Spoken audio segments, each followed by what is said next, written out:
నిన్న ఇవాళ రాష్ట్రంలో ఉన్నటువంటి రాజకీయ సామాజిక పరిస్థితులు ఏవైతే ఉన్నాయో వాటన్నింటి గురించి శివప్రకాష్ గారు ఢిల్లీ నుండి వచ్చినటువంటి సందర్భంలో వారు సహసంఘటన మంత్రి జాతీయ స్థాయిలో వారు ఆంధ్రప్రదేశ్ వ్యవహారాలు కూడా చూస్తారు కాబట్టి వారు వచ్చినటువంటి నేపథ్యంలో నిన్న ఇవాళ అన్ని విషయాల మీద చర్చించడం జరిగింది, సమీక్షించుకోవటం జరిగింది.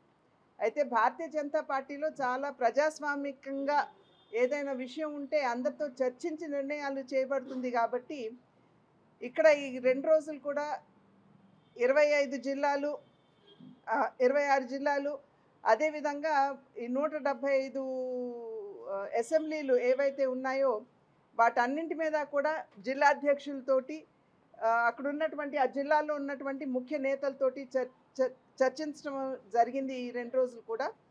అయితే ఇందాక అన్నట్లుగా ప్రజాస్వామికంగా నిర్ణయాలు తీసుకోబడతాయి భారతీయ జనతా పార్టీలో.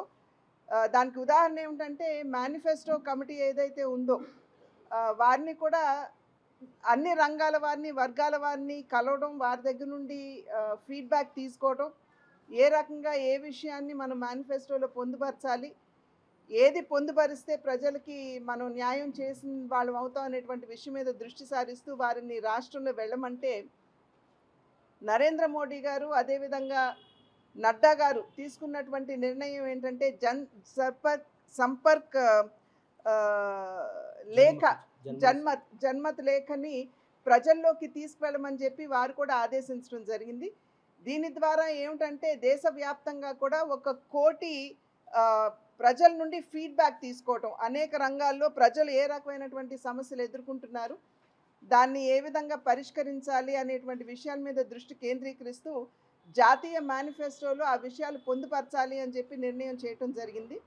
అలా చూసుకున్నట్లయితే ఆంధ్ర రాష్ట్రంలో దగ్గర 50,000 మంది ఆంధ్రుల దగ్గర నుండి ఫీడ్బ్యాక్ తీసుకోమని చెప్పి వారు చెప్పారు. మరి జనసంపర్క్ చేయడానికి బళ్ళు కూడా ఢిల్లీ నుండి వస్తాయి. గ్రామాలకు వెళ్ళి ప్రజల్ని, సామాన్యుల్ని కలుస్తూ వారు ఏమి ఆకాంక్షిస్తున్నారు అనే విషయాన్ని కనుక్కోవటం జరుగుతుంది. కనుక అంత ప్రజాస్వామికంగా పార్టీ ముందుకు వెళ్తున్నటువంటి సందర్భంలో ఈ ఎన్నికలకి సంబంధించి కూడా ఈ 175 అసెంబ్లీలు ఏవైతే ఉన్నాయో అదేవిధంగా 25 పార్లమెంట్లు ఏవైతే ఉన్నాయో వాటి మీద దృష్టి కేంద్రీకరిస్తూ కార్యకర్తలతో మాట్లాడి అక్కడ ఉన్నటువంటి నాయకులు, సీనియర్లు ఎవరైతే ఉన్నారో వారందరితో కూడా చర్చించిన పిమ్మట వారి దగ్గర నుండి ఫీడ్బ్యాక్ తీసుకోవడం జరిగింది. అక్కడ ఉన్నటువంటి సామాజిక సమీకరణలు ఏ విధంగా ఉంటాయి, మరి అక్కడ ఎవరు అభ్యర్థులు అయితే బాగుంటుంది అనేటువంటి విషయాల మీద ఫీడ్బ్యాక్ అయితే నాయకుల దగ్గర నుండి తీసుకోవడం జరిగింది. వాటన్నిటినీ క్రోడీకరించిన తర్వాత మాకు ఒక ప్రొసీజర్ అనేది ఉంటుంది. పార్లమెంటరీ బోర్డు ఉంటుంది, అక్కడ చర్చ జరగాలి. చర్చ జరిగిన తర్వాత దాన్ని అనౌన్స్ చేయడం అనేది భారతీయ జనతా పార్టీలో ఆనవాయితీగా వస్తున్నటువంటి ప్రక్రియ. కనుక ఇప్పుడు వాటన్నిటినీ కూడా క్రోడీకరించి మేము ఈ ఫీడ్బ్యాక్ ఏదైతే ఉందో మేము జాతీయ నాయకత్వానికి పంపిస్తాము. వారు ఎప్పుడైతే మమ్మల్ని పిలుస్తారో దీని మీద చర్చ కూడా జరుగుతుంది. జరిగిన పిమ్మట ఏదైతే డిసిషన్ తీసుకుంటారో అది ఖచ్చితంగా మీ మాధ్యమంగా అందరికీ కూడా తెలియజేస్తామని చెప్పి తెలియజేసుకుంటున్నాం. మేము ఇంతకుముందు కూడా చెప్పామండి. ఇప్పుడు 175 అసెంబ్లీలకు గాను మాకు దగ్గర 2,000 పైచిలకు అప్లికేషన్స్ వచ్చాయి. కనుక ప్రతి నియోజకవర్గంలో కూడా వచ్చినటువంటి అప్లికేషన్స్ నేను ఇందాక చెప్పినట్లుగా జిల్లా అధ్యక్షులు, సీనియర్ నాయకులు, అసెంబ్లీ కన్వీనర్స్ ఎవరైతే ఉన్నారో వారందరి ముందు పెట్టి వారితోటి చర్చించిన పిమ్మట వాటిని ఒకసారి క్రోడీకరించడం జరిగింది. ఎవరు అయితే బాగుంటారు అనేటువంటి విషయం మీద ఒక నిర్ణయానికి రావటం జరిగింది. వాటన్నిటిని మేము పైకి పంపిస్తాం. ఎందుకంటే ఒక అసెంబ్లీకి ఒక్కరు కాదు కదా, 4-5 పేర్లు ఉంటాయి. కనుక అక్కడ ఉన్నటువంటి సామాజిక సమీకరణ కావచ్చు, లేకపోతే రాజకీయపరమైన అంశాలు కావచ్చు, వాటన్నిటిని పరిగణలోకి తీసుకుని నిర్ణయం చేయడం జరిగింది. కానీ దీన్ని పైకి పంపించిన తర్వాత పార్లమెంటరీ బోర్డులో కూడా దీని మీద చర్చ జరుగుతుంది. నియోజకవర్గాలకి సంబంధించినటువంటి పేర్లు, అన్ని పార్లమెంట్కి సంబంధించినటువంటి పేర్లు మేము పైకి పంపిస్తాం. నిర్ణయం వారు చేస్తారు.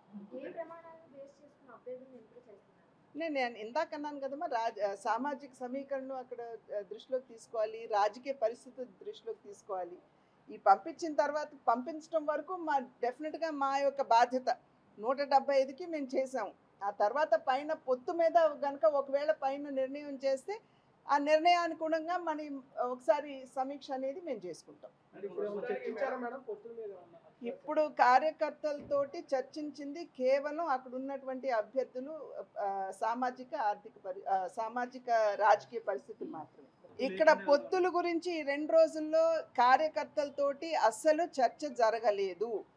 కేవలం మాకు వచ్చినటువంటి అప్లికేషన్స్ ఏవైతే ఉన్నాయో అవి ఈ జిల్లా వారీగా అక్కడ ఉన్నటువంటి నాయకుల ముందు పెట్టి దాని మీద మాత్రమే చర్చ జరిగింది. ఇందాకన్నట్లుగా పొత్తు మీద నిర్ణయం పైన తీసుకుంటారు. మా బాధ్యత మేము అన్నీ కూడా ఇక్కడ క్రోడీకరించి పైకి పంపించిన తర్వాత వారు ఒకవేళ పొత్తు మీద నిర్ణయం తీసుకుంటే మాకు తెలియజేస్తారు. దానికి అనుగుణంగా మళ్ళీ ఒకసారి సమీక్ష జరుగుతుంది.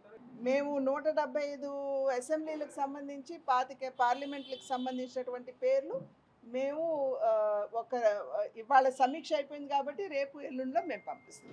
రాజ్నాథ్ సింగ్ గారు వచ్చారు. ఏలూరులో కేవలం కార్యకర్తలతోటే ఒక బ్రహ్మాండమైనటువంటి మీటింగ్ కూడా మేము నిర్వహించుకోవడం జరిగింది. ఎప్పటికప్పుడు మాకు పైనుండి సూచనలు వస్తాయి. ఎప్పుడైతే నాయకులు వస్తున్నారు అనేటువంటి డేట్ మాకు తెలియజేస్తారు.